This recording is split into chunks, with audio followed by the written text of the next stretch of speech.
Cet été, 10 000 visiteurs sont venus parcourir le pays doulanais, visiter ces nombreux sites historiques, comme le Beffroi où je me trouve actuellement, qui domine la ville.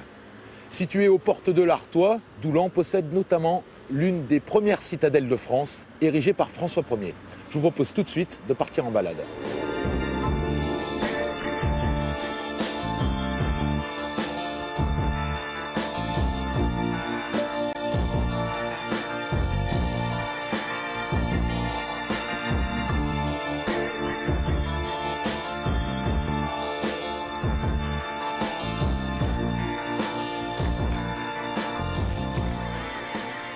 Je suis avec Vincent Vasseur. Vincent, bonjour. Bonjour. Vous travaillez à l'Office du tourisme du Doulanais. Tout à fait. Donc vous nous accueillez dans la citadelle de Doulan. Oui. C'est la première qui a été érigée en France par François Ier. Pour quelle raison? Tout à fait. Alors on est en 1525. François Ier, roi des Français, est en guerre contre Charles Quint, empereur d'Espagne. Et il faut savoir qu'à cette époque-là, l'Artois, donc le Nord-Pas-de-Calais actuel, appartient aux Espagnols. Pour protéger son royaume, François Ier va décider de construire à Doulan une forteresse, une citadelle. Doulan est une frontière à l'époque, mais on a construit une citadelle. Pourquoi pas un château fort? Bien, tout simplement parce que l'artillerie a évolué. On passe de l'artillerie mécanique à l'artillerie à poudre, c'est-à-dire les canons, les coulevrines, les mousquets. Et étant donné que ça fait beaucoup de dégâts, eh bien, les architectes de l'époque vont modifier leur construction.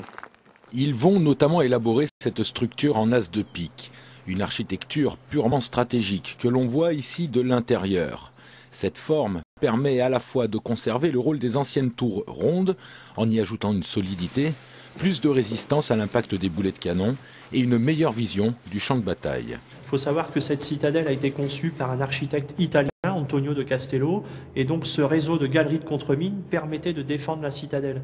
Mais il faut bien faire attention, la garnison ne vivait pas ici, c'était uniquement en cas d'attaque.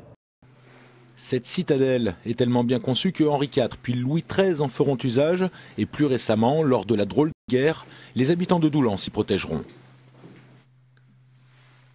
Certaines canonnières ont été construites récemment, finalement, pendant la guerre par exemple. Alors si vous voulez, il y a une petite anecdote par rapport à cette porte qui autrefois était une canonnière donc, comme les autres. Et à l'aube de la Deuxième Guerre mondiale, les Doulanais vont l'ouvrir pour pouvoir se protéger dans ces galeries en cas de bombardement. Donc c'est en projet actuellement de lui rendre sa forme d'origine, donc du XVIe siècle. Depuis sa construction, la citadelle a eu de nombreuses autres fonctions. Lieu d'assignation à résidence, Louis XIV, avec comme occupant notamment Mazarin, prison pour femmes au milieu du XIXe siècle, un blocos allemand y est construit lors de la dernière guerre. Elle redevient ensuite prison pour femmes. La célèbre écrivain Albertine Sarrazin y est prisonnière. En s'échappant, elle se cassera l'astragale et en fera un roman. Les dernières personnes à avoir habité cette citadelle sont les harkis, de 1962 à 1965. Et ces harkis qui vont quitter la citadelle lorsque les quartiers nord d'Amiens, donc Étouville ou le Pigeonnier, vont être construits.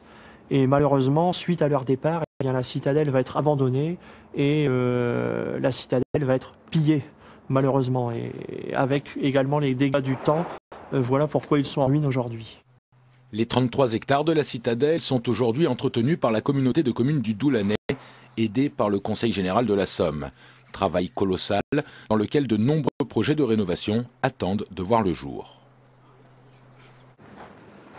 Jules-François Lombard était un grand chocolatier et grand amateur d'art. Le 28 juin 1908, il a fait don à la ville de Doulan de ce musée et de l'ensemble des œuvres qu'il possédait.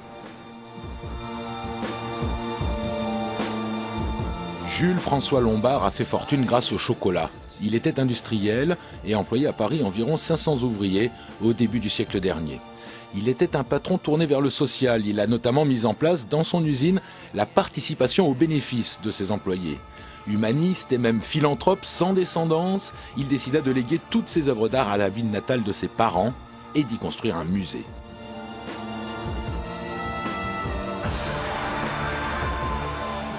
C'est un grand philanthrope qui a fait plein de choses pour ses ouvriers. Il a créé une première bourse pour les jeunes filles en vue de leur futur mariage, pour les jeunes garçons en vue de leur futur service militaire. C'est lui qui a créé les premières classes de garde à Paris pour les enfants et il a financé pendant 2 ans de lui-même ces classes de garde et qu'après, la mairie de Paris, elle a repris sa initiative, elle a continué de création de ces classes de garde. Elle a créé les premiers logements sociaux pour ses ouvriers et elle a fait participer ces ouvriers au bénéfice d'entreprises. C'était en quelqu'un de bien de tous les points de vue. Bienfaiteur de Doulan, Jules-François Lombard a également soutenu dans sa vie plus de 30 associations de bienfaisance. De nombreuses façades du XVIIIe siècle ornent les rues de Doulan.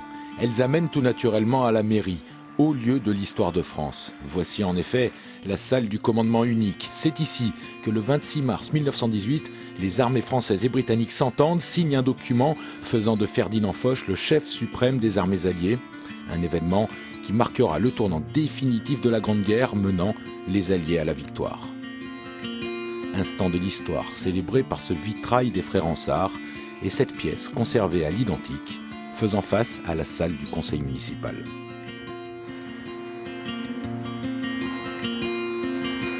Cette balade au cœur de Doulan est maintenant terminée. Il est possible de la prolonger en vous rendant par exemple au village de Lucheux, à quelques kilomètres de Doulan. C'est un village médiéval.